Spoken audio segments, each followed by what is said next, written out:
ये गांव गांव जाकर शिविर लगा रहे हैं और गरीबों की बात सुन रहे हैं, लेकिन गरीबों की बातों का, उनकी समस्याओं का एक भी समाधान सरकार के लोगों के पास में नहीं है। लड़का जो है ये छिछोरा है, ये कुछ भी बोल देता है अपने आप को सुर्खियों में लाने की, और अपने आप को राज्य मंत्री का दर्जाधारी मंत्री बताते हैं और कहते हैं सरकार की सराहना करते हुए, सरकार की बड़ाई करते हैं, तारीफ करते हुए लोगों को गुमराह करते हैं और अपने प्रोग्राम में अपने लोगों को बैठाकर माननीय प्रधानमंत्री जी की तारीफ करवाते हैं। मैं लोगों को चेतावनी देना चाहता हूं कि खुले तौर पर आओ, बैठक करो, डिबेट करो, हम तुमसे डिबेट करने के लिए तैयार। ये चेतावनी दे रहे हैं कि मैं मुकाबला करूंगा।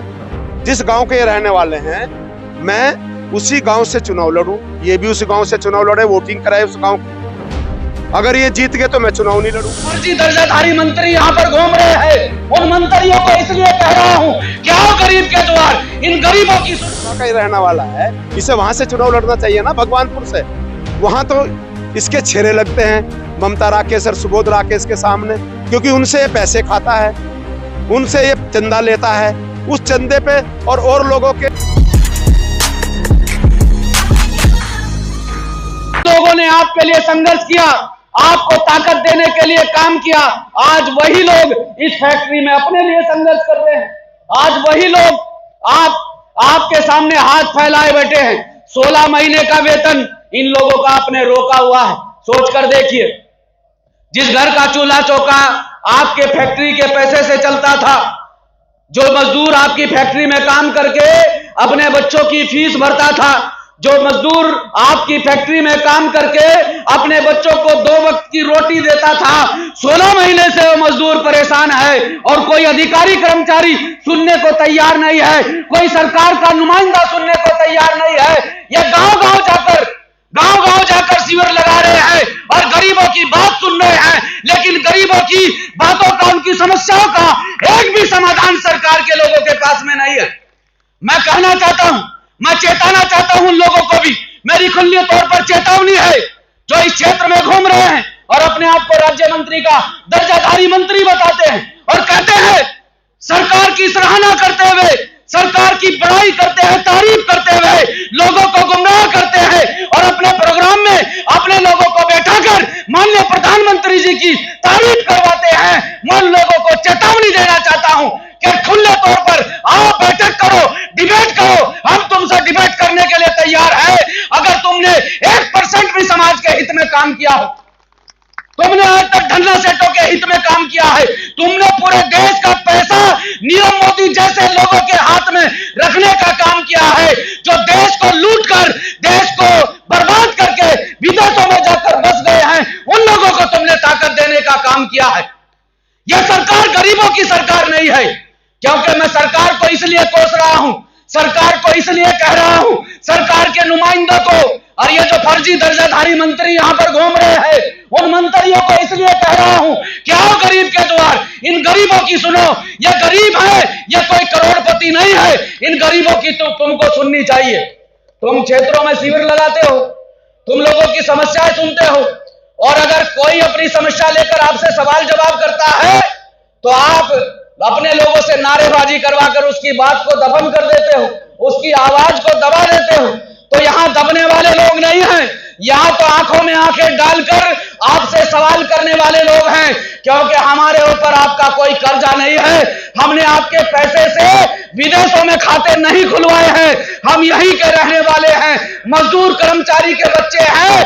हमारी आवाज को आपको सुनना पड़ेगा, इस मजदूर की आवाज को आपको सुनना पड़ेगा, नहीं तो इस मजदूर की हाय लगेगी तुम लोगों को। यह मजदूर जो आज बेबस है, लाचार है, मजबूर है, आज मजबूरी में इसने यहां पर धरना दिया। मैं इस फैक्ट्री परिसर में पहले भी आया, माननीय अध्यक्ष जी से मेरी बात हुई, यहाँ सचिन गिरी जी मौजूद हैं, आपसे मेरी बात हुई, वार्ता हुई अभी। अच्छा, जो आजाद समाज पार्टी के खरक के रहने वाले मैक सिंह हैं, बिल्कुल वो पहले जाति राम जी को, जो हमारे माननीय विधायक हैं, और कांग्रेस के बारे में तीखा बोलते थे, क्योंकि उन्हें ये पता था कि शायद विधायक जी झबरेड़ा में हस्तक्षेप नहीं करेंगे, तो वो केवल और केवल आप उनके बयान निकालिए सारे के सारे, तो जाति जी कांग्रेस, वो उनके बारे में बुराई करते घूमते थे, क्योंकि काम उसे कुछ है नहीं।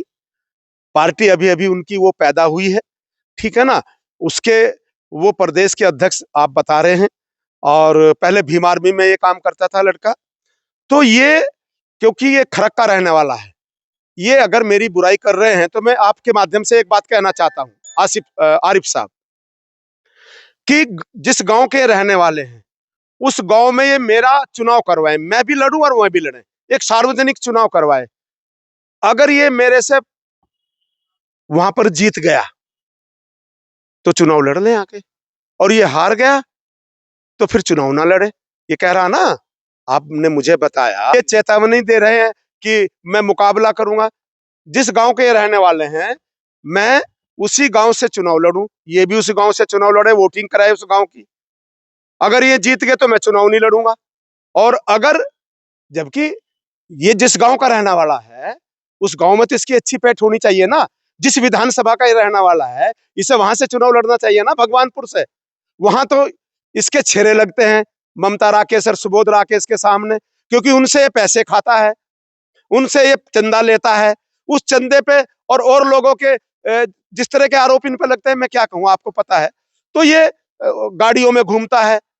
इसकी स्थिति क्या थी पहले, ये आपको पता है, अब क्या है वो भी आपको पता है, जनता में क्या मैसेज है ये भी आपको पता है। तो मियां साहब, ये लड़का जो है ये छिछोरा है, ये कुछ भी बोल देता है अपने आप को सुर्खियों में लाने के लिए।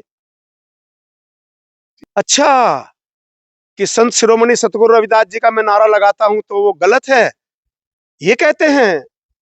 मैं बाबा साहब भीमराव अंबेडकर जी का नारा लगाता हूं तो वो गलत बता रहे हैं। तो जनता जवाब देगी उनको। मैंने ये कैंप बाबा साहब डॉक्टर भीमराव अंबेडकर समाज कल्याण बहुउद्देश्य शिविर बाबा साहब अंबेडकर जी के नाम पर लगाने शुरू किए, क्योंकि समाज कल्याण का अधिकतर जो संबंध है वो गरीबों से है। गरीब की कल्याण की योजनाएं समाज कल्याण के अंतर्गत आती है। अनुसूचित जाति की जितनी भी योजनाएं हैं उनको मैं गांव में जाकर के सोल्व कर रहा हूं। इसलिए इनके पेट में दर्द हो रहा है, विपक्षी दलों के पेट में दर्द हो रहा है। अब जन जन की सरकार, जन जन के द्वार। अब तो ऐसा मुख्यमंत्री जी ने कर दिया है ये ऐतिहासिक कार्यक्रम कि 28 विभाग वहां पर मौजूद होते हैं, और 28 के 28 विभागों के अधिकारी कर्मचारी वहीं समस्याओं का समाधान करते हैं। सैकड़ों सैकड़ों समस्याओं का समाधान प्रतिदिन हो रहा है।